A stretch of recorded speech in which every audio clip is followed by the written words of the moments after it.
नमस्कार दोस्तों, स्वागत है आपका अपने यूट्यूब चैनल पर। रेडी हो जाइए, आज हम 12वीं बीपीएससी का सबसे इंपॉर्टेंट सेट करने वाला, जो कि आपका होने वाला है खान सर के द्वारा।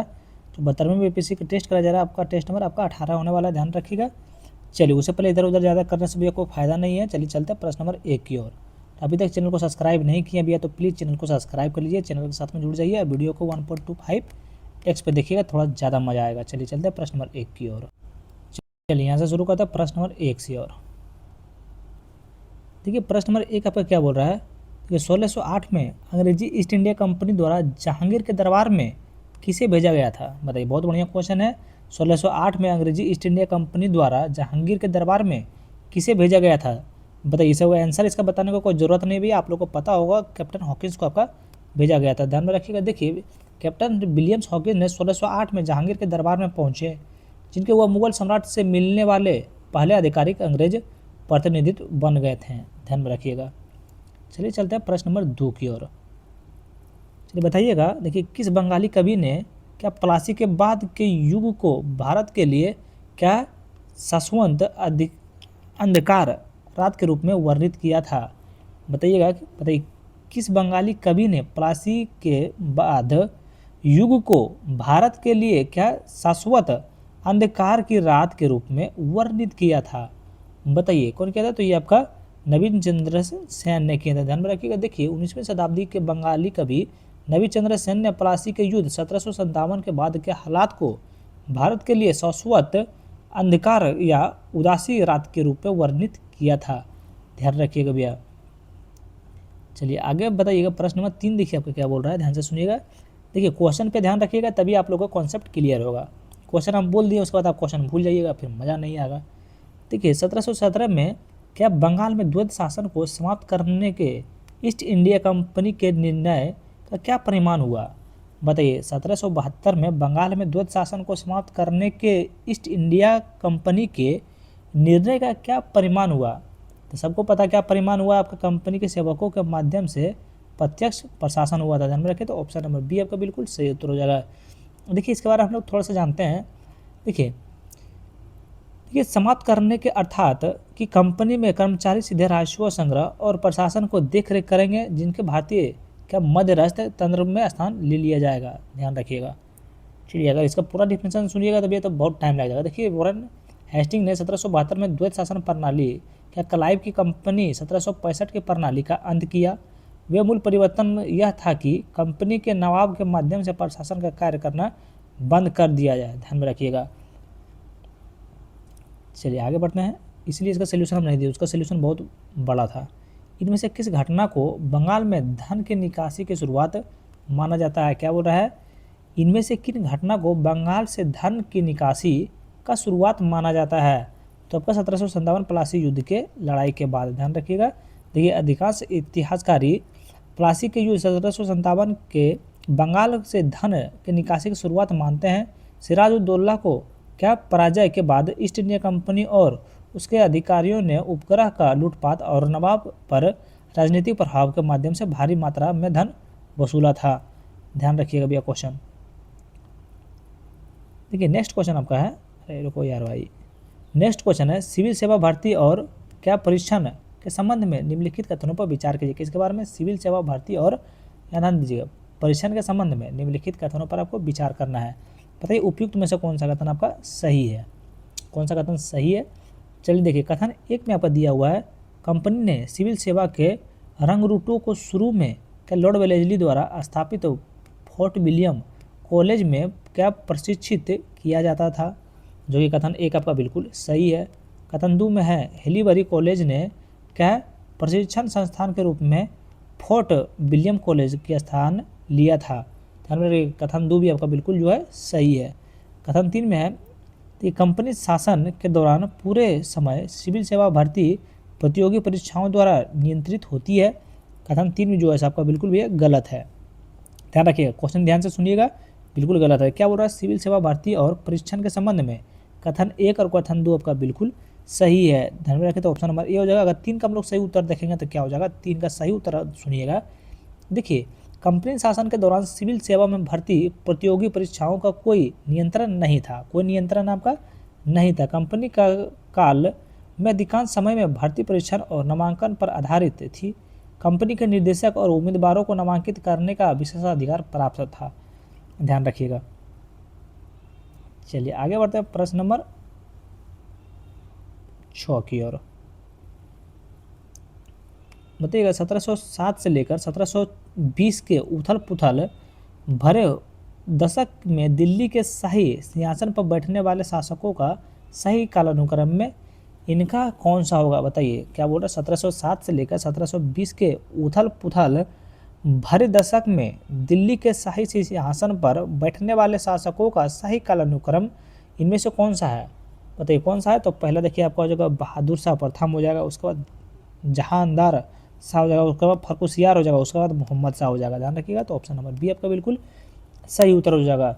बताइए बहादुर शाह जफर का कार्यकाल कब से कब तक चला था? तो देखिए 1707 से लेकर, यहाँ लिख देते हैं 1707 से लेकर 1712 तक चला था। ठीक है। अब बताइए जहांदार शाह का कार्यकाल कब तक रहा था? तो इनका देखिए हुआ था 1712 से लेकर 1713। बताइए फर्रुखसियार आपका हो जाएगा 1713 से लेकर कितना 1719। ध्यान रखिएगा। अब मोहम्मद शाह देखिए आपका हो जाएगा 1719 से लेकर 1748 तक रहा था। 1748 तक इनका शासन रहा था। मतलब कि सिंहासन पर बैठने वाले शासकों का सही कालानुक्रम है। ध्यान रखिए। तो ऑप्शन नंबर बी आपका बिल्कुल सही उत्तर हो जाएगा। नेक्स्ट क्वेश्चन आपका देखिए राजा राममोहन राय से संबंधित निम्नलिखित युग्मों पर विचार कीजिए। किसके बारे में? राजा राममोहन राय से संबंधित निम्नलिखित युग्मों पर विचार करना। क्या है? अध्ययन का स्थान है और अध्ययन किए गए विषय है। बताइए कितने सुमिलित हैं इसमें? ध्यान रखिएगा। तो कितने सुमिलित है इसमें? देखिए एक में आपका वाराणसी, क्या है? एक में वाराणसी है।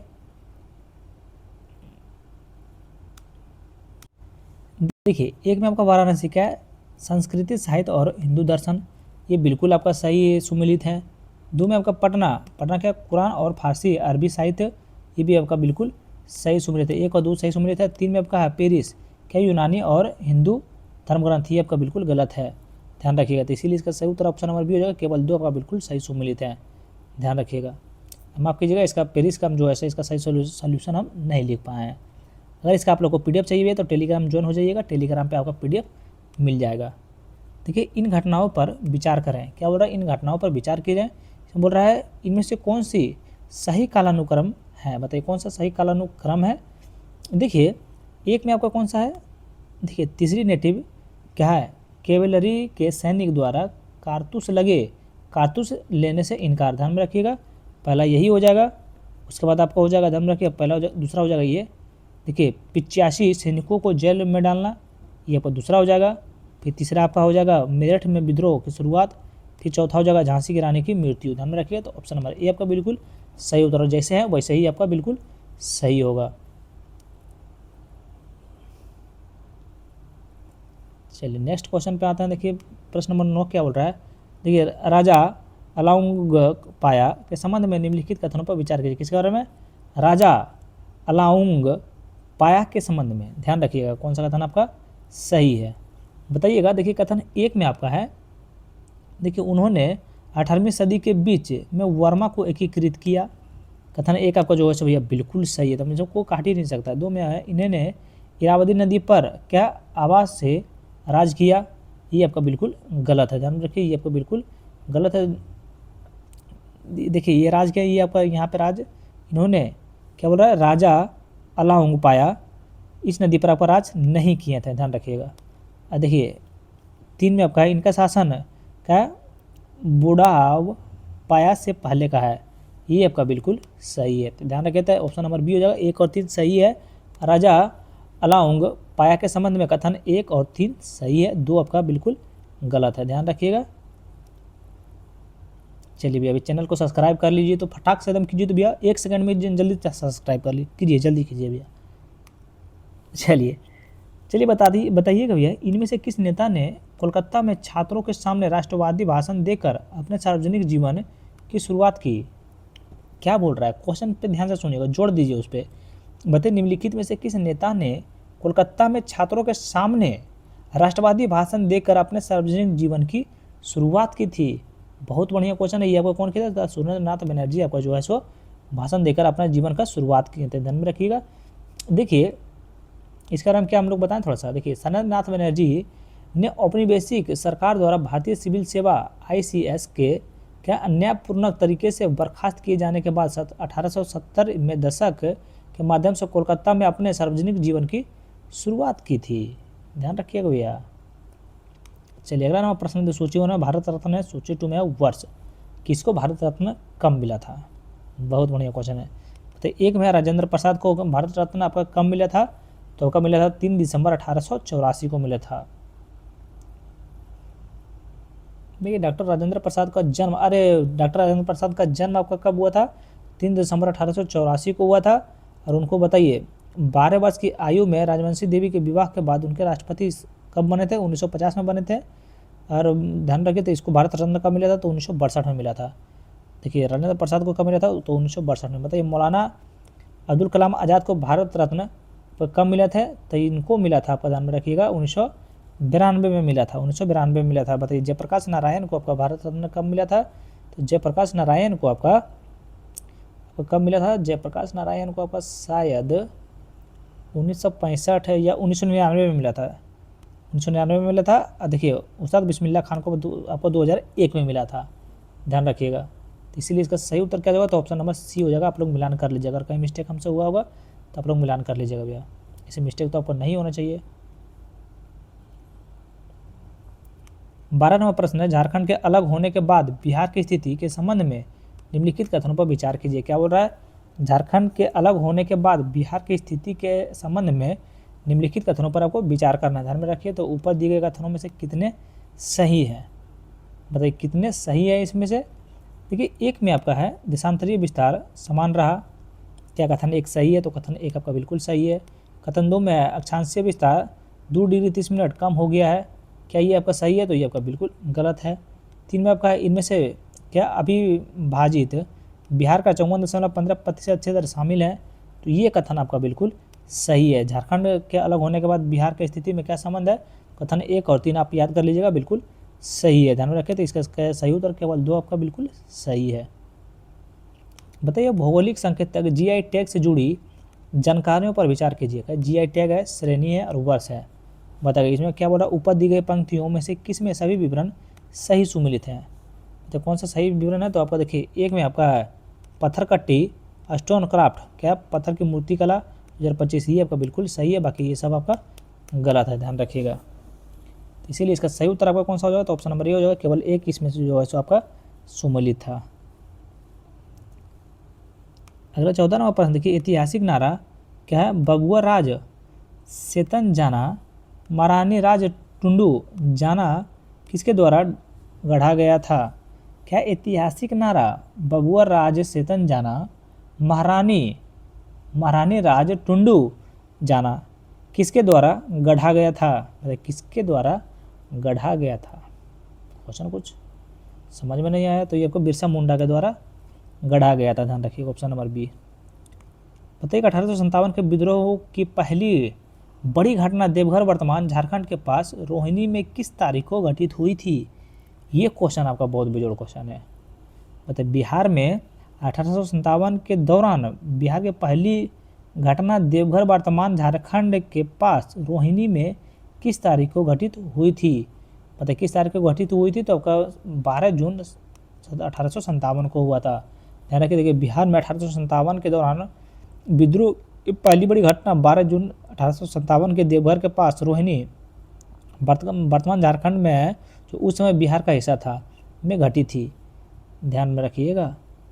चलिए आगे बढ़ते हैं प्रश्न नंबर 16 की ओर। बताइए निम्नलिखित में से कौन चंपारण कृषि जांच समिति के सदस्य थे जो जून 1917 में? बताइए निम्नलिखित में से कौन चंपारण कृषि जांच समिति के सदस्य थे? कब? जून 1917 में। बताइए इसमें क्या बोल रहा है? नीचे दिए गए कोड का प्रयोग करके सही उत्तर आपको चुनना है। बताइए कौन कौन थे? तो ये आपका थे, ध्यान रखिएगा। देखिए आपका देखिए FG सलाई भी थे। बी में है एलजी आदामी थे, बिल्कुल सही है। महात्मा गांधी थे, बिल्कुल ठीक है। राजा हरिहर प्रसाद नारायण सिंह थे, बिल्कुल सही है। क्या है, डीजे रीड थे, बिल्कुल सही है। तो इनका सही उत्तर क्या हो जाएगा, उपयुक्त सभी सदस्य जो है सो आपका क्या थे, समिति के सदस्य थे, ध्यान रखिएगा। बताइए बिहार प्रांतीय किसान सभा की स्थापना कब हुई थी। तो बिहार प्रांतीय किसान सभा की स्थापना कब हुई थी, सबको पता है 1929 में हुआ था। कब हुआ था, तो 1929 में। देखिए बिहार प्रांतीय किसान सभा की स्थापना 1929 में इस्लामी सजानंद क्या स्वामी सजानंद सरस्वती के नेतृत्व में जमींदारी शोषण और कृषि संबंधी अन्याय के खिलाफ किसानों को संगठित करने के लिए की गई थी। ध्यान रखिएगा भैया, भूलिएगा नहीं, सब क्वेश्चन भूलिएगा तो एग्जाम से आप बाहर हैं। सूची 1 है, सूची 2 है। सूची 1 में क्या है, नीति है। सूची 2 में क्या है, वर्ष है। ध्यान रखिएगा। इसमें बोल रहा है सही उत्तर आपको चुनने के लिए बोल रहा है। देखिए चलिए मिलान करने वाला, अच्छा मिलान करते हैं।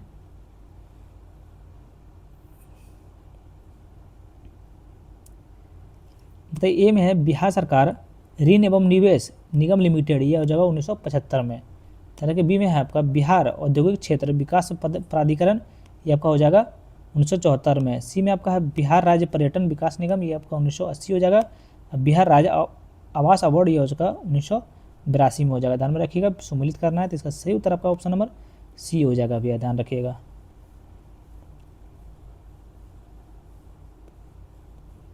चलिए नेक्स्ट क्वेश्चन पे आते हैं। बताइएगा जनगणना के संबंध में निम्नलिखित कथनों पर विचार कीजिए। किसके बारे में, जनगणना के संबंध में निम्नलिखित कथनों पर विचार कीजिए। इसमें बोल रहा कौन सा सही सुमेलित नहीं है, यानी कि कौन सा सही नहीं है। बताइए, बहुत बढ़िया क्वेश्चन ये आया अभी तक। कि एक में कौटिल्य के अर्थशास्त्र में जनसंख्या गणना का कोई उल्लेख नहीं है, ये आपका बिल्कुल गलत है।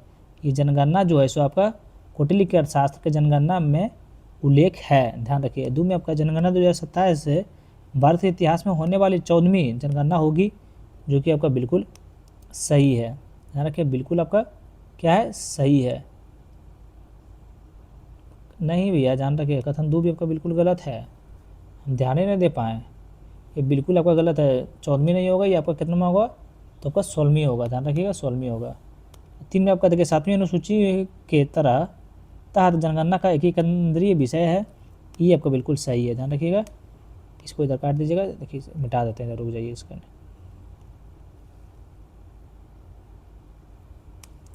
ई भी गलत है, ई भी गलत है, और 3 आपका सही है। तो इसीलिए इसका सही उत्तर कौन सा हो जाएगा, तो ऑप्शन नंबर कौन सा सही नहीं है, तो 1 और 2 आपका सही नहीं है। तो अभी कथन 1 है, कारण आर है। चलिए बताइएगा, आप लोग खुद भी तो बताइएगा भैया, आप लोग कुछ बतेबे नहीं करते हैं। ठीक है, अभी कथन ए में बिहार में पिडमोंट, क्या पिडमोंट दलदली मिट्टी का पाया जाना क्या हिमालय के तलछट्टी वाले पर्यावरण से जुड़ा है। अभी कथन 1 जो है सो आपका बिल्कुल सत्य है। कारण आर में है, देखिए पिडमोंट क्षेत्र वहाँ बनते हैं जहाँ पहाड़ों के नीचे क्या हिस्सों के तलछट जमा हो जाता है। ध्यान रखिए, ये कारण आर भी आपका बिल्कुल सही है, ये भी सही है और ये भी सही है। तो इसका सही उत्तर कौन सा हो जाएगा, देखिए व्याख्या करता है या फिर नहीं करता है, बताइए। तो ये व्याख्या आपका बिल्कुल सही करता है, आर एक ही सही व्याख्या आपका बिल्कुल करता है, इसीलिए ऑप्शन नंबर ए आपका बिल्कुल सही उत्तर हो जाएगा। चलिए नेक्स्ट क्वेश्चन आपका 21 नंबर प्रश्न देखिए क्या बोल रहा है। आयुष्मान भारत पीएम जय के हालिया कार्यान्वयन के संबंध में निम्नलिखित कथनों पर विचार करें।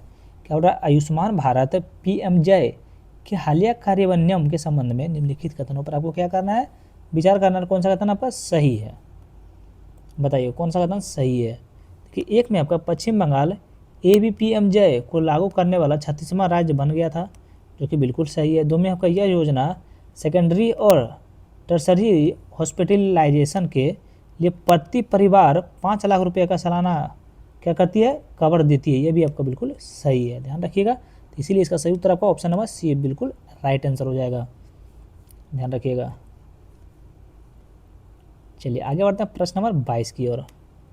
हाल ही में शुरू किए गए ज्ञान भारतम मिशन के संबंध में निम्नलिखित में से कौन सा कथनों पर विचार करें। क्या हो रहा, हाल ही में शुरू किए गए ज्ञान भारतम मिशन के संबंध में, यहाँ ध्यान दीजिएगा, वो सब छोड़िए, मिशन के संबंध में कथन पर विचार करना है। इसमें कौन सा कथन आपका गलत है, चलिए बताइए कौन सा कथन गलत है, ध्यान दीजिएगा।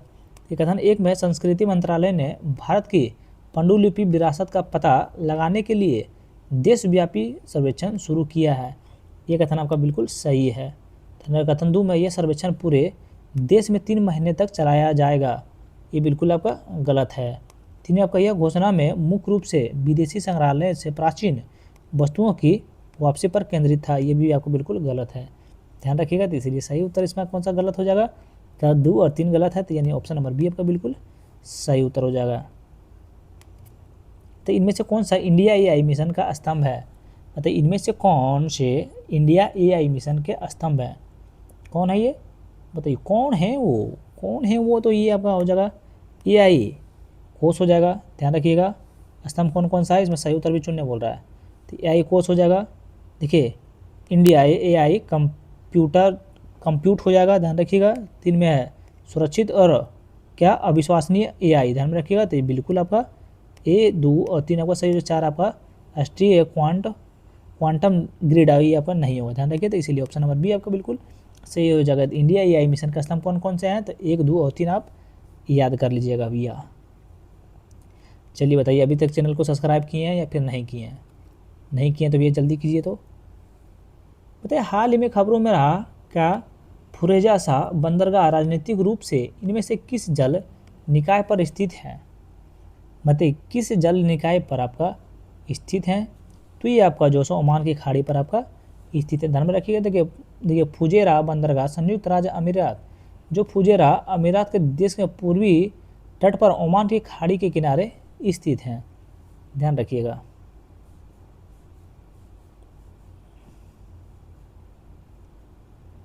चलिए 25 नंबर प्रश्न बताइएगा। डिजिटल एग्रीकल्चर क्या है? डिजिटल एग्रीकल्चर मिशन के संबंध में निम्नलिखित कथनों पर विचार कीजिए, ध्यान में रखिएगा। इन्हें बोला कि कौन सा कथन आपका सही है, कौन सा कथन सही है, ध्यान रखिएगा। कथन 1 में यह मुख्य रूप से एक केंद्रीय क्षेत्र की योजना है जिसमें राज्य केंद्र शासित प्रदेशों को क्या केंद्रीय प्रायोजित घटकों के रूप में सहायता दी जाती है, सहायता पर दी जाती है, ध्यान रखिएगा, जो कि आपका बिल्कुल सही है। 2 में आपका यह डिजिटल प्लेटफॉर्म के जरिए कृषि उत्पादकों की सीधी खरीद को अनिवार्य बनाता है, ये भी कथन आपका बिल्कुल गलत है। कथन 3 में यह राज्यों को क्या किसानों के लिए इनपुट और उपज की ऑनलाइन खरीद बिक्री का भरोसेमंद डिजिटल पहुंच उपलब्ध क्या कराने में सक्षम बनाता है, ये बिल्कुल आपका सही है। क्या डिजिटल एग्रीकल्चर के मिशन के संबंध में कथन 1 और कथन 3 आपका भैया बिल्कुल सही बात, ध्यान रखी। चलो अगला नंबर प्रश्न बताइए, देखो का बा बताइए। हाल ही में खबरों में रहा यूनेस्को जनरल कॉन्फ्रेंस का 43वां सत्र निम्नलिखित में से किस शहर में हुआ है? बताओ किस शहर में होइल बा? तो ये आपका समरकंद में होइल बा, ध्यान में रखिएगा। ऑप्शन नंबर डी तो और सही उत्तर बा, ध्यान रखिएगा। चलिए अगला नंबर प्रश्न बताइए। हाल ही में लॉन्च की गई सुजलगांव आईडी के बारे में निम्नलिखित कथनों पर विचार कीजिए। क्या बोल रहा है? हाल ही में लॉन्च की गई यहाँ था सुजलगांव आईडी के बारे में निम्नलिखित कथनों पर आपको विचार करना है, कौन सा कथन सही है बताइए। ये कथन 1 में तो आपका है इस जल के शक्ति मंत्रालय द्वारा जल जीवन मिशन के तहत लॉन्च किया गया है, ये आपका बिल्कुल सही है। 2 में आपका है यह ग्रामीण युक्त जलापूर्ति योजना को मैपिंग के लिए एक अनूठी डिजिटल आईडी है, ये भी कथन आपका जो है सो बिल्कुल सही है, ध्यान रखिएगा। तो इसलिए इसका सही उत्तर आपका option number C is the right answer. Next question is your screen, sorry next question on screen.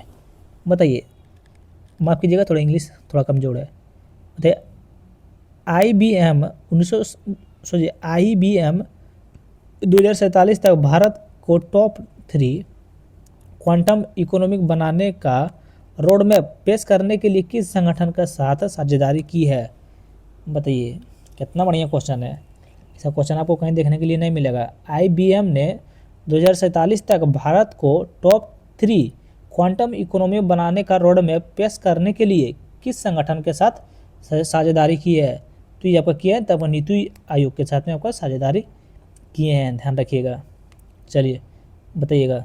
चलिए हर बार एक क्वेश्चन आप लोग के लिए छोड़ते हैं। चलिए 29 नंबर प्रश्न का आंसर आप लोग बता दीजिएगा, क्योंकि हर बार हर सेट में आप लोग देखिएगा तो 2 क्वेश्चन हम आप लोग के लिए छोड़ते हैं। चलिए 30 नंबर प्रश्न है, हाल ही में GI टैग प्राप्त मेरठ बिगुल क्या मेरठ बिगुल पारंपरिक रूप से निम्नलिखित में से किससे संबंधित है? तो निम्नलिखित में से किससे संबंधित है? तो ये आपका सैन्य अभ्यास और औपचारिक परेड और रेजिमेंटल ब्रेड से आपका संबंधित है। ध्यान रखिए, बैंड से आपका संबंधित है, ध्यान रखिएगा। अगला नंबर प्रश्न है, हाल ही में जारी क्या UIDAI के आधार विजन 2032 फ्रेमवर्क का मकसद भविष्य के लिए सुरक्षित डिजिटल पहचान बनाना है, जिसके लिए निम्नलिखित में से किनके पास आपस में जोड़ा जाएगा? क्वेश्चन थोड़ा समझ में नहीं आया भैया, थोड़ा फिर से सुनते हैं। देखिए, हाल ही में जारी UDAI उदय आधार विजन 2032 फ्रेमवर्क का मकसद भविष्य के लिए सुरक्षित डिजिटल पहचान बनाना है, जिसके लिए निम्नलिखित में से किन्हें आपस में जोड़ा जाएगा? बताइए किसे आपस में जोड़ा जाएगा? तो ये आपको जोड़ा जाएगा, ध्यान में रखिए। देखिए, आर्टिफिशियल इंटेलिजेंट AI को जोड़ा जाएगा, ध्यान रखिएगा। 2 में आपका है ब्लॉकचेन टेक्नोलॉजी को आपको जोड़ा जाएगा। 3 में क्वांटम कंप्यूटिंग को आपको जोड़ा जाएगा। देखिए, एडवांस एप्लीकेशन तकनीकी आपका जोड़ा जाएगा, ध्यान रखिए। तो ऑप्शन नंबर डी आपका बिल्कुल सही उत्तर हो जाएगा।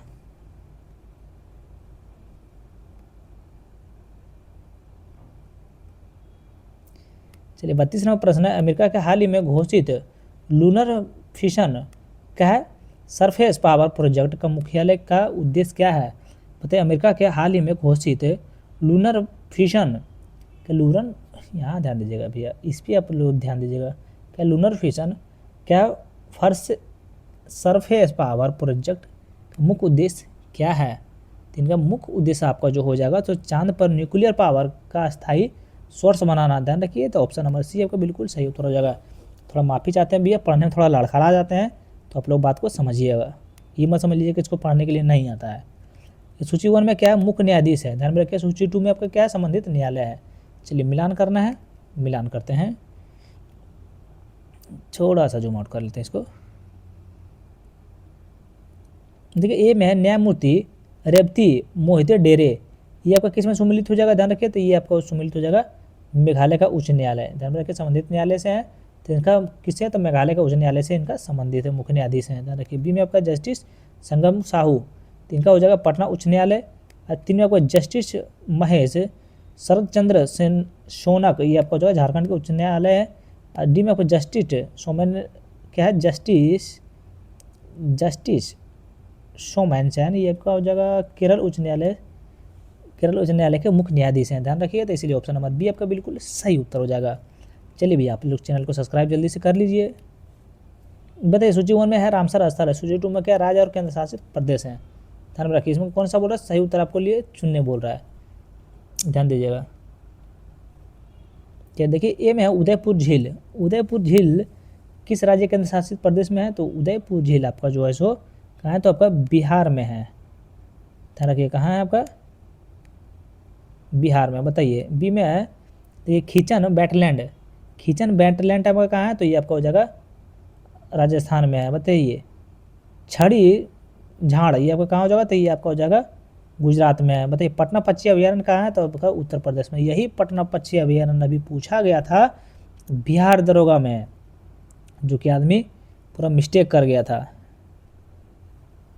बताइए, तो इसका सही उत्तर आपका ऑप्शन नंबर बी हो जाएगा। आप लोग ध्यान रखिएगा, एक एक क्वेश्चन बहुत ही इंपॉर्टेंट है भैया इसमें।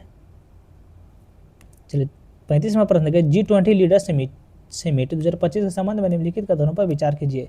क्या G20 लीडर्स समिट 2025 के संबंध में निम्नलिखित कथनों पर आपको विचार करना है। सही उत्तर कौन सा है आपको बताना है, ध्यान रखिएगा। देखिए, कथन 1 में आपका है, यह अफ्रीकी महाद्वीप पर आयोजित पहला G20 शिखर सम्मेलन था, जो कि आपका बिल्कुल सही है। 2 में आपका सम्मेलन का थीम एकजुटता, समानता और स्थिरता था, ये भी कथन आपका बिल्कुल सही है। 3 में आपका इसका आयोजन अफ्रीका संघ की अध्यक्षता में किया गया था, ये आपका बिल्कुल गलत है, ध्यान रखिए। देखिए, यह शिखर सम्मेलन अफ्रीकी संघ के तहत नहीं बल्कि दक्षिण अफ्रीका के राष्ट्रीय अध्यक्षता के तहत आयोजित किया गया था। ध्यान से सुनिए, अगर नहीं समझ में आए तो भैया थोड़ा सा 2 सेकंड के लिए वीडियो पीछे कीजिए और सुन लीजिए, मज़ा आ जाएगा। तो इसलिए इसका ऑप्शन नंबर ए आपका बिल्कुल सही उत्तर हो जाएगा।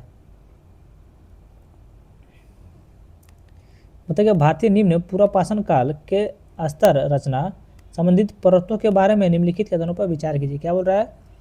भारतीय निम्न पूर्वापाषाण काल के स्तर रचना संबंधी परतों के बारे में निम्नलिखित कथनों पर आपको विचार करना है। ध्यान में रखिएगा, इसमें बोल रहा है ऊपर दिए कथनों में से कौन सा कथन आपका सही है। बताइए कौन सा कथन सही है। तो कथन एक में उत्तर प्रदेश में बेलन घाटी के खुदाई से पूरा पाषाण संस्कृति के 3 चरणों का नियंत्रण क्रम पता चलता है, जो कि आपका बिल्कुल सही है। 2 में है इस दौरे के हस्त कुल्हाड़ियाँ और क्या है व्हीलर मोटे कंकड़ पत्थरों के बजाय वरिक दाने वाले क्या है क्रिस्टलाइन क्या क्वार्टरजाइट से बनाए जाते थे, जो कि बिल्कुल आपका गलत है। ध्यान रखिएगा तब कौन सा सही है। तो ऑप्शन नंबर ए आपका बिल्कुल सही है। किसके बारे में बातें, निम्न पुरापाषाण काल के स्तर रचना संबंधी परतों के बारे में कथन एक आपका बिल्कुल सही है।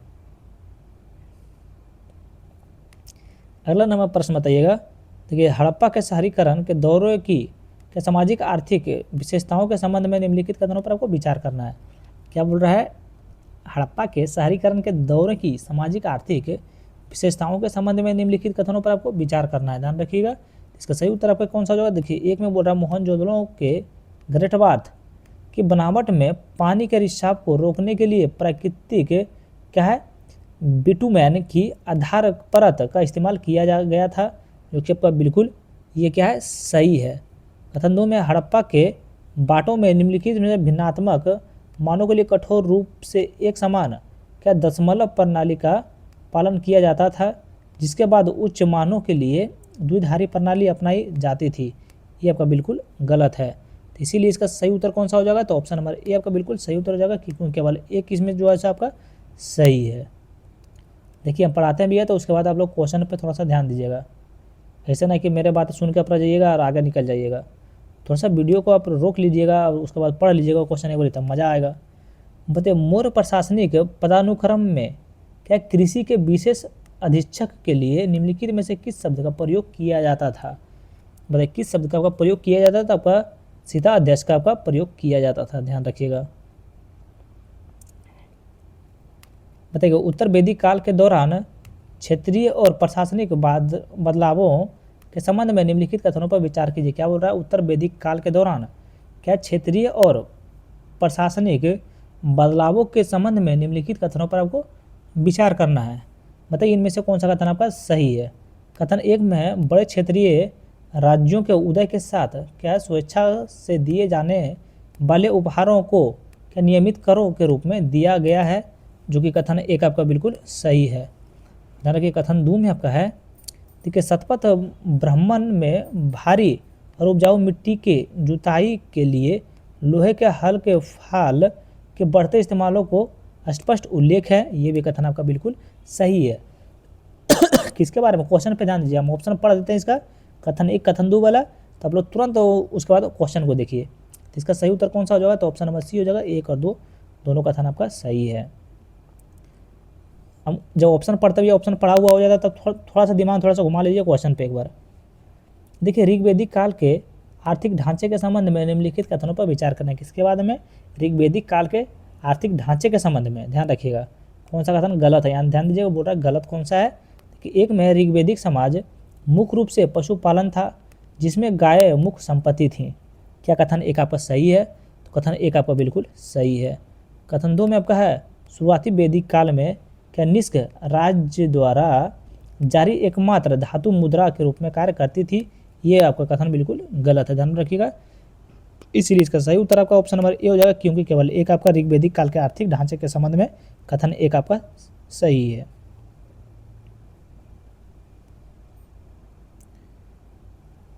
चलिए 41 नंबर प्रश्न देखिए। क्या सूची 1 है, सूची 2 है। सूची में क्या है प्रशासनिक पद है, सूची 2 में क्या है कार्यात्मक विभाग है। ध्यान रखिएगा इसमें सही उत्तर आपको लिए चुनने के लिए बोल रहा है। देखिए ए में है महादंड नायक। क्या है, महादंड नायक है। तो इसका हो जाएगा मुख्य, क्या बोल रहा है सूची 1 मिलान करना है।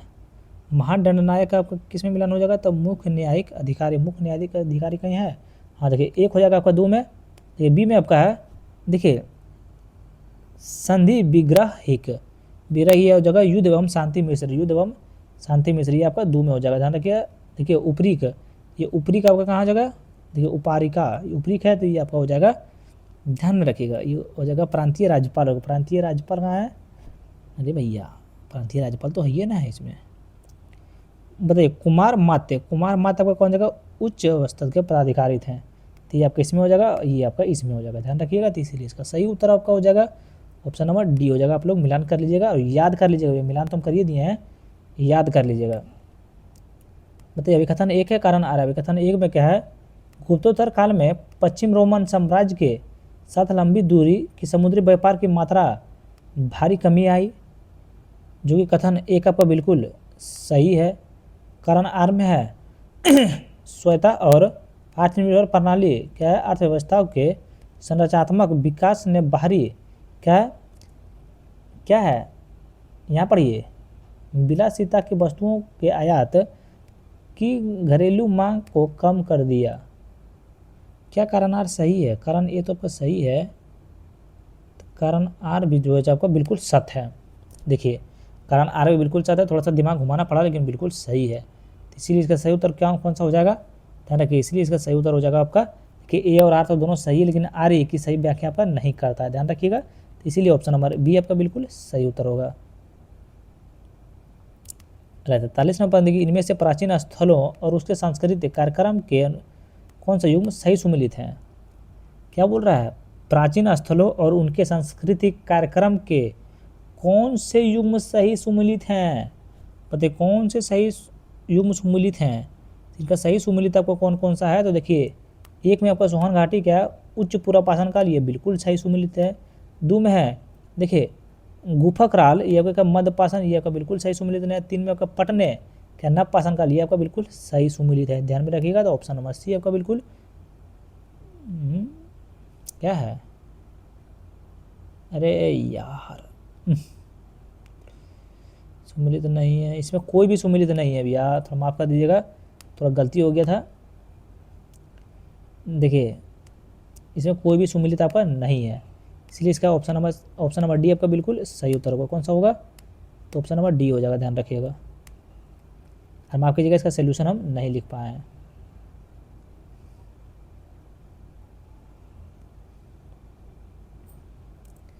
बताइएगा देखिए 1717 में औरंगजेब क्या 1717 में औरंगजेब के मृत्यु के मुगल प्रशासन और सैन्य व्यवस्था में स्थिति का सर्वाधिक उपयुक्त वर्णन इनमें से कौन सा कथन करता है। बताइए क्या 1717 में औरंगजेब की मृत्यु के समय औरंगजेब प्रशासन और सैन्य व्यवस्था की स्थिति का सर्वाधिक उपयुक्त वर्णन इनमें से कौन सा कथन करता है, कौन सा कथन इसमें करता है।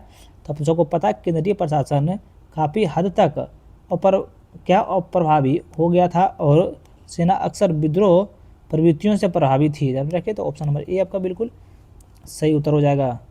नेक्स्ट क्वेश्चन देखिए, मुगल बादशाह को उन खास ऐतिहासिक घटनाओं या क्या प्रशासनिक बदलावों से मिला है जो उनके शासनकाल के मुख्य विशेषताएं थी। क्या बादशाह है, ऐतिहासिक घटना और बदलाव है। चलिए मिलान करना है। कितना नंबर प्रश्न है, 45 नंबर प्रश्न है। देखिए ए में है बहादुर शाह, बहादुर शाह का देखिए हो जाएगा औरंगजेब द्वारा जमा किए 13 करोड़ के क्या शाही खाने को पूरी तरह से खाली होना, ध्यान में रखिए पूरी तरह से खाली होना, यानी आपका ये हो जाएगा। दो में हो जाएगा, बी में आपका देखिए जहांदार शाह हो जाएगा। देखिए दमनकारी इजारा प्रणाली की क्या व्यापक शुरुआत, ध्यान में रखिए कहाँ हो जाएगा दमनकारी, कहाँ है दमनकारी, देखिए ये आपका दो में हो जाएगा। देखिए आपका सी में आपका मोहम्मद शाह का कहाँ जाएगा, देखिए नादिर शाह द्वारा विनाशकारी आक्रमण और भारी लूटपाट, तो ये आपका इसमें हो जाएगा। बाकी शाह आलम द्वितीय ये आपका हो जाएगा एक में हो जाएगा। ब्रिटिश सेना के हाथों दिल्ली का औपचारिक रूप से हाथ से निकल जाना, ध्यान रखिएगा। तो इसीलिए इसका सही उत्तर आपका ऑप्शन नंबर ए हो जाएगा, आप लोग ध्यान रखिएगा। बताइएगा देखिए धारवाड़ प्रणाली का शकोली श्रेणी के बारे में निम्नलिखित कथनों पर विचार करें। क्या है धारवाड़ प्रणाली की शकोली श्रेणी के बारे में निम्नलिखित कथनों पर आपको विचार करना है। बताइए ऊपर दिए गए कथनों में से कौन सा कथन आपका सही है। देखिए कथन एक में आपका है यह जबलपुर और रीवा जिलों में फैला हुआ है जिससे यह पूरी तरह से मध्य प्रदेश तक ही सीमित है, जो कि कथन एक आपका बिल्कुल सही है। धारवाड़ प्रणाली के शकोली श्रेणी के बारे में कथन एक तो अभी तक बिल्कुल सही है। दो में है भारत में पाई जाने वाली सभी धड़बाड़ श्रेणी की चट्टाने में से यह भरपूर मात्रा में अब्रक माइका देने के लिए जानी जाती है। कथन 2 भी आपका बिल्कुल सही है। कथन 3 में चौकोली श्रेणी में माइका और शिफ्ट माइका और शिस्ट के अलावा क्या डोलोमाइट्स और मार्बल भी शामिल हैं। बिल्कुल आपका सही है। ध्यान रखिए धड़बाड़ प्रणाली के चौकोली श्रेणी के बारे में तीनों कथन आपका सही है, तो इसीलिए इसका ऑप्शन नंबर डी आपका बिल्कुल सही उत्तर होगा। चलिए 47 नंबर प्रश्न देखते हैं। चलिए मिलान करने वाला है, तो मिलान करते हैं। देखिए जीवाश्म पार्क है और अवस्थिति है। बताइए शिवालिक जीवाश्म पार्क पर कहाँ अवस्थित है, तो ये आपका हिमाचल प्रदेश में अवस्थित है। तो ये आपका हिमाचल प्रदेश में स्थित है। बताइए मांडला प्लांट प्लांट जीवाश्म नेशनल पार्क ये आपका कहाँ स्थित है, तो ये आपका मध्य प्रदेश में, ध्यान रखिएगा, तो ये आपका मध्य प्रदेश में है। सी में है देखिए अकाल बोर्ड जीवाश्म पार्क ये आपका कहाँ है, तो सबको पता भी है ये आपका राजस्थान में है। कहाँ राजस्थान में, बाकी लास्ट में बच गया तो आप लगा दीजिएगा तमिलनाडु में। तो इसका सही उत्तर आपका क्या होगा, तो ऑप्शन नंबर आपका सी हो जाएगा। देखिए 48 नंबर पर देखिए क्या है, कश्मीर हिमालय के महत्वपूर्ण पहाड़ी दर्रों के संबंध में निम्नलिखित में से कौन सा युग्म सुमिलित नहीं है। बताइए इनमें से कौन सा सही सुमिलित आपका नहीं है। तो बहुत बढ़िया क्वेश्चन है। देखिए एक में आपका है खारदुंगला दर्रा काराकोरम रेंज पर स्थित है और इसे काराताला के नाम से भी जाना जाता है, जो कि बिल्कुल आपका गलत है।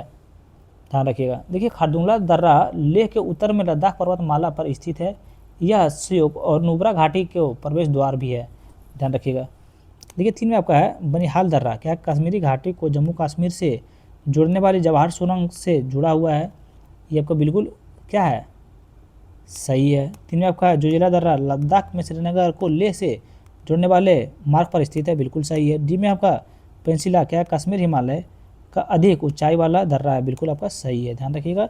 इसमें बोला कौन सा सुमिलित नहीं है, यहाँ ध्यान देखो कौन सा सुमिलित नहीं है, तो ऑप्शन नंबर ए आपका बिल्कुल सही सुमिलित नहीं है।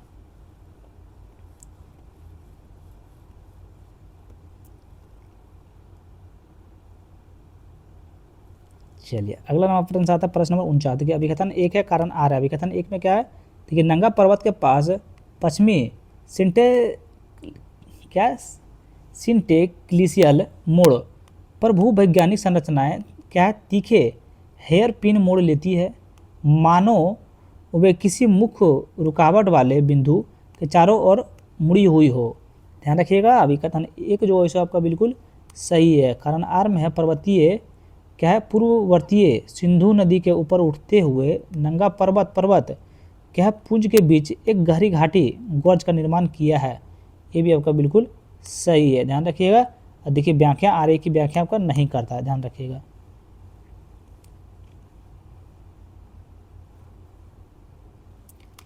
बताइए कांटेदार अपवाह कांटेदार अपवाह प्रतिरूप के संबंध में निम्नलिखित कथनों पर विचार करना। किसके बारे में, कांटेदार अपवाह के प्रतिरूप के संबंध में। ध्यान रखिए इसमें कौन सा कथन आपका सही है, आपको बताना है।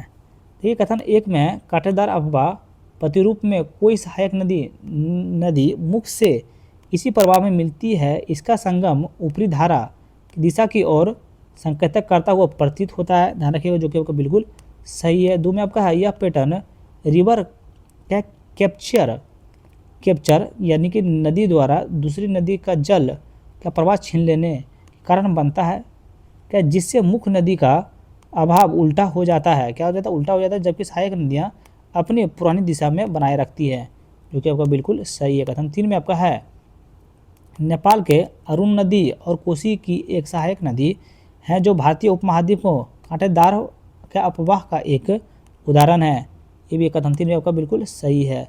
कथन 4 में आपका कांटेदार जलीदार जल निकासी का एक उपकार है जो फॉल्ट लाइनें का एक विधेयक अपरदन द्वारा निर्मित होता है। ये कथन आपका बिल्कुल गलत है, ध्यान में रखिए। था 1, 2, 3 सही है, तो ऑप्शन नंबर बी आपका बिल्कुल सही उत्तर हो जाएगा।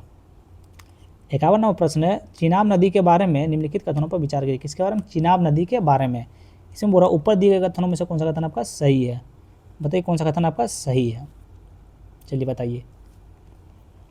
देखिए 1 में है इसे संस्कृति के परुश्विनी और हिमाचल प्रदेश के चंद्र भागा के नाम से जाना जाता है, जो कि आपका बिल्कुल गलत है।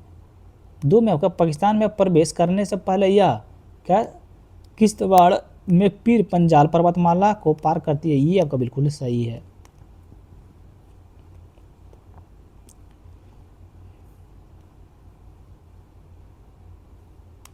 मतलब इनमें से कौन सा का कार्बन की मात्रा और रैंक के बढ़ते क्रम में कोयला बनाने की प्रक्रिया को सही ढंग से दर्शाता है? सही ढंग से आपका दर्शाता है तो बताइए इसका कौन सा सही ढंग से दर्शाता है? पहले पीट हो जाएगा, फिर लिग्नाइट हो जाएगा, फिर बिटूनियस हो जाएगा, फिर एंथ्रासाइट हो जाएगा। ध्यान रखिए, तो ऑप्शन नंबर बी आपका बिल्कुल सही उत्तर हो जाएगा।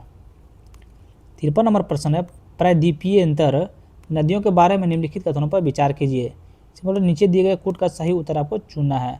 हालांकि सही उत्तर चुनना है तो इसमें देखिए एक में आपका इनमें से ज़्यादातर हिमालय के ग्लेशियर से निकलती है, जो कि आपका बिल्कुल सही है।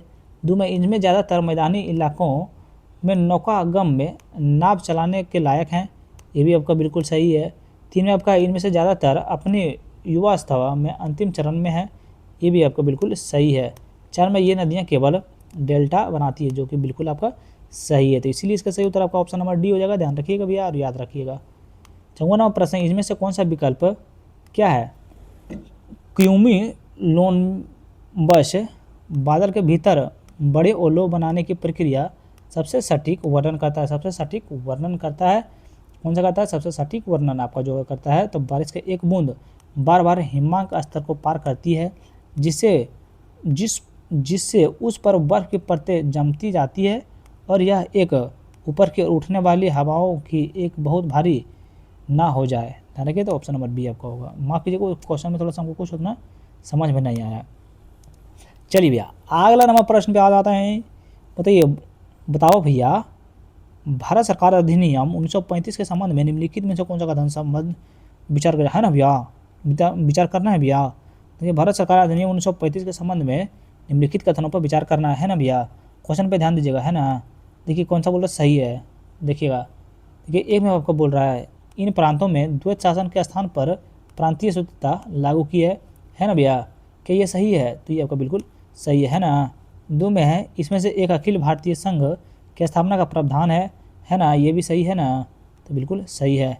इसका सही उत्तर क्या हो जाएगा? तो इसका सही उत्तर आपका ऑप्शन नंबर सी होगा। ध्यान रखिएगा।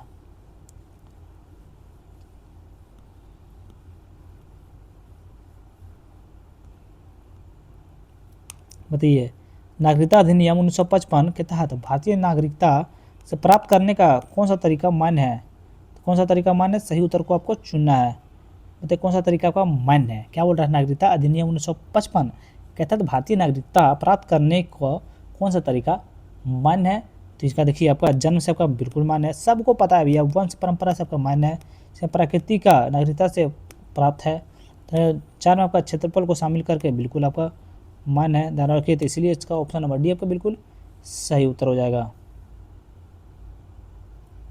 57 नंबर प्रश्न देखते क्या है। देखिए, नीति निर्देशक सिद्धांत हैं, ध्यान रखिएगा। सूची 2 में विषय है। चलिए मिलान करते हैं। बहुत बढ़िया क्वेश्चन आया अभी थोड़ा कुछ क्वेश्चन थोड़ा करने लायक आया है। चलिए मिलान करते हैं। देखिए अनुच्छेद 40, बताइए इनका विषय क्या है? तो अनुच्छेद 40 को ग्राम पंचायतों का संगठन है। ध्यान रखिएगा किससे है? ग्राम पंचायतों का संगठन है। बी में अनुच्छेद 44, तो इनका विषय क्या है? तो नागरिकों के लिए समान नागरिकता संहिता है। ध्यान रखिए, सब तो आप लोग को पता होगा भैया। अनुच्छेद 48 का ए आपका हो जाएगा पर्यावरण और वन्यों को संरक्षण। अनुच्छेद 50 आपका हो जाएगा कार्यपालिका के न्यायपालिका का पृथक करना। ये आप लोग को पता है भैया। इसका सही उत्तर क्या हो जाएगा? तो ऑप्शन नंबर ए हो जाएगा। इसमें ज़्यादा सोचने वाली बात नहीं है। अभी तक चैनल को सब्सक्राइब नहीं किए भी तो जल्दी कीजिए, तो ठोकिए बटन, ठोकिए जल्दी बटन। ये भारत में न्यायिक समीक्षा के संबंध में निम्नलिखित कथनों पर विचार कीजिए। क्या बोल रहा है? भारत में न्यायिक समीक्षा के संबंध में निम्नलिखित कथनों पर आपको विचार करना है। बोल रहा कौन सा कथन सही है? देखिए ए में है न्यायिक समीक्षा की शक्ति 9वीं अनुसूची में रखे गए कानूनी पर लागू होती है। क्या कथन एक आपका सही है? जल्दी बताइए, क्या कथन एक आपका सही है? तो बिल्कुल आपका सही है। कथन 2 में संविधान के स्पष्ट रूप से न्यायिक समीक्षा शब्द का प्रयोग किया गया है, जो कि कथन 2 आपका बिल्कुल गलत है। ध्यान रखिएगा, तो इसीलिए इसका ऑप्शन नंबर ए आपका बिल्कुल सही हो जाएगा।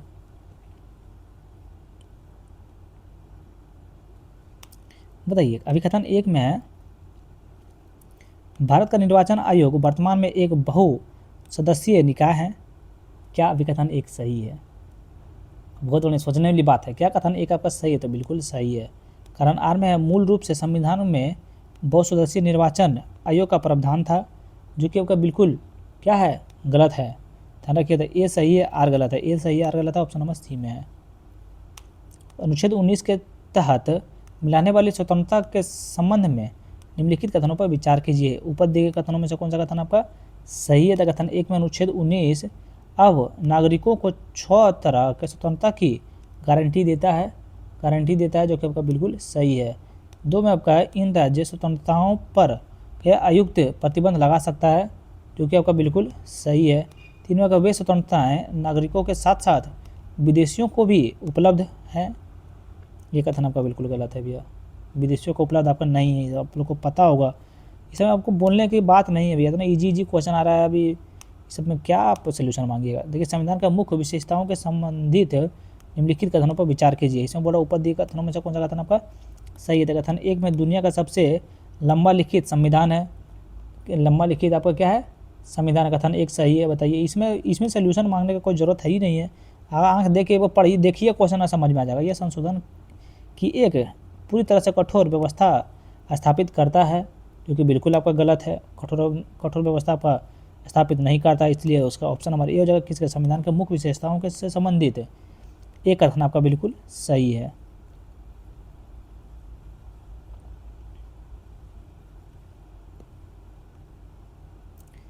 चलिए बताइए, भारत के उपराष्ट्रपति के संबंध में निम्नलिखित कथनों पर विचार कीजिए। किसके बारे में? भारत के उपराष्ट्रपति के संबंध में कौन सा कथन आपका सही है? यहाँ बताना है कि एक में है, उपराष्ट्रपति का चुनाव संसद के दोनों सदनों के सदस्यों द्वारा किया जाता है। बताइए, किसको नहीं पता है? 2 में उपराष्ट्रपति को केवल संविधान में बताए गए क्या आधारों पर ही हटाया जा सकता है। बिल्कुल गलत है, सोचना नहीं है भैया, मारिए फटाफट टिक एकदम। बताइए, अनुच्छेद 368 के तहत संविधान संशोधन से संबंधित निम्नलिखित कथनों पर विचार कीजिए। क्या बोल रहा है? अनुच्छेद 368 के तहत संविधान संशोधन से संबंधित निम्नलिखित कथनों पर आपको विचार करना है। बताइए, इनमें से कौन सा कथन सही है? एक में संविधान संशोधन विधेयक केवल लोकसभा में ही पेश किया जा सकता है। ये कथन आपका बिल्कुल गलत है। देखिए, अनुच्छेद 368 के तहत संविधान संशोधन का विधेयक किसी भी सदन में पेश किया जा सकता है, ना कि केवल लोकसभा में। ध्यान रखिए, किसी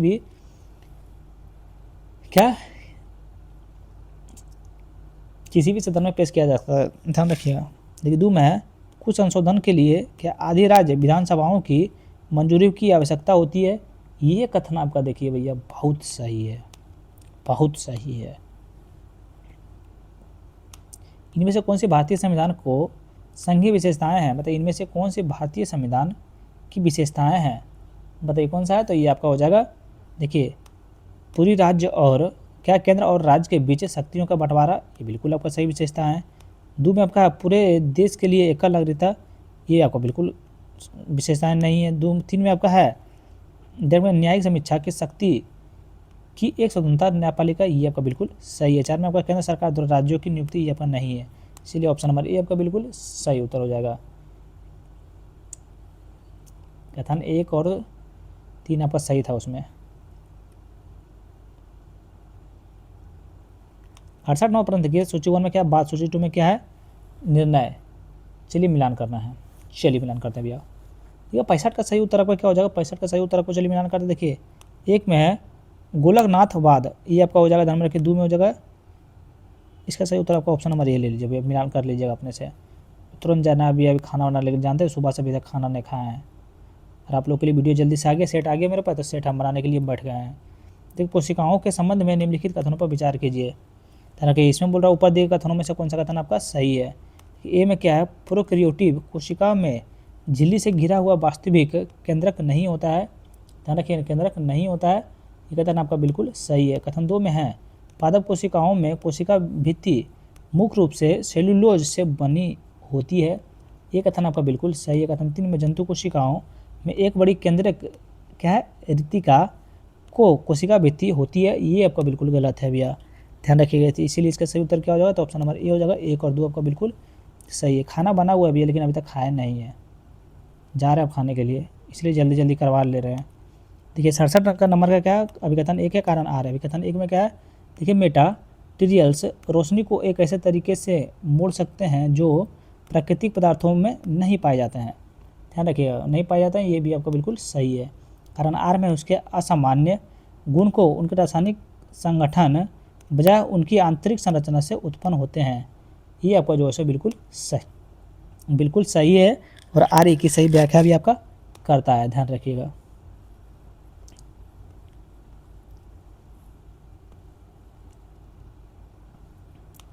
चलिए 68वां प्रश्न देखिए, इसका आंसर आप लोग खुद बताइएगा।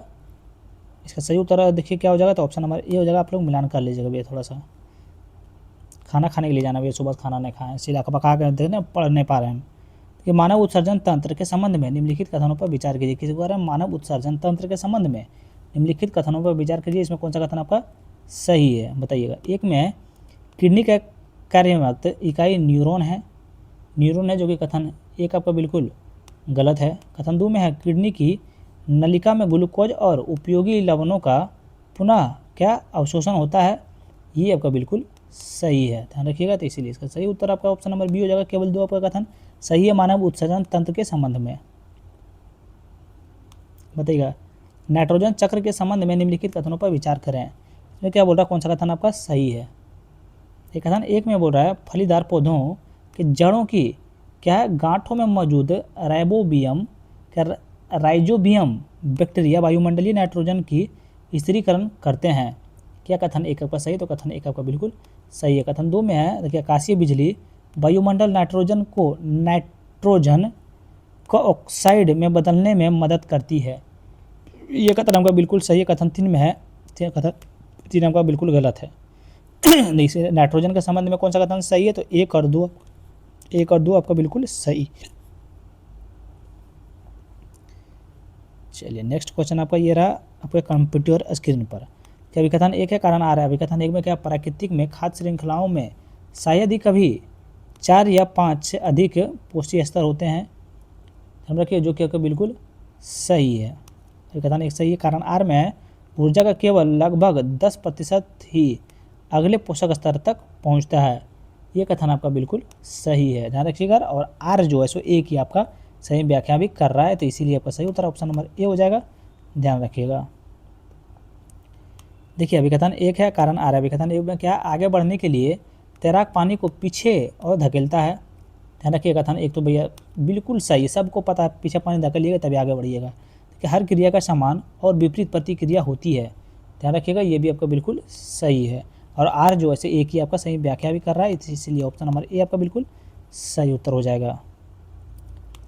बताइए पलवन से संबंधित निम्नलिखित कथनों पर विचार कीजिए। ध्यान रखिए इसमें बोला ऊपर दिए कथनों में से कौन सा कथन आपका सही है।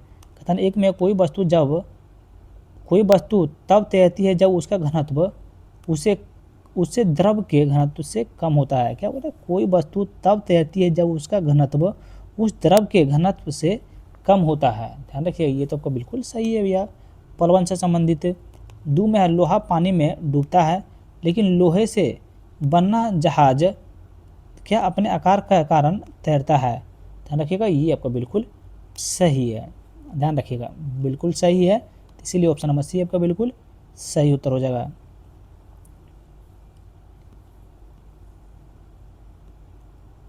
चलिए नेक्स्ट क्वेश्चन है अभिकथन 1 है, कारण आ रहा है। अभिकथन 1 में किसी वस्तु का तापमान उसमें मौजूदा कुल ऊष्मा की माप है।